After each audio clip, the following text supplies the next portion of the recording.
গর্জে উঠুক আরেকবার।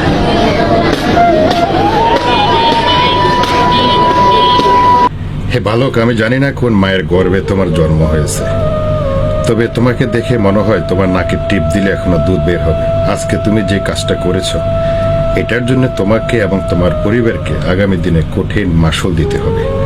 আজকে তুমি নারায়ে তাকবীর, আল্লাহু আকবার, ৭১-এর হাতিয়ার গর্জে উঠুক আরেকবার, এই কথা বলে যার ছবিকে তুমি জুতাপিটা করেছো, বাংলাদেশে তার লক্ষ কোটি ভক্ত রয়েছে, সকল ভক্ত শ্রোতাদের বুকে তুমি জুতাপিটা করেছো, লাথি মেরেছো।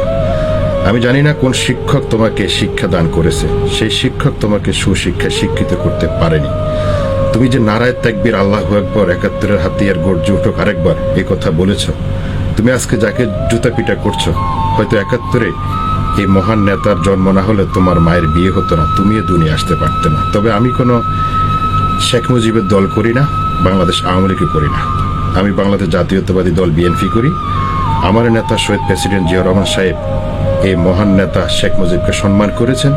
আমার নেত্রী বেগম খালেদা জিয়া পবিত্র সংসদে এই মহান নেতা শেখ মুজিবকে সম্মান করেছেন।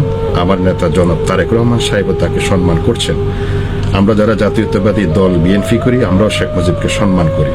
তবে তুমি যে আজকে তাকে অসম্মান করছো, এটার জন্য তোমার জন্য শেষমেশ আমি একটা দোয়া পড়ে দিতে পারি। এই দোয়াটা হয়তো ভবিষ্যতে কাজে লাগতে পারে। সেটি হলো, ইন্না লিল্লাহি ওয়া ইন্না ইলাইহি রাজিউন। তুমি মনে হয় বেশি দিন বাঁচবে না।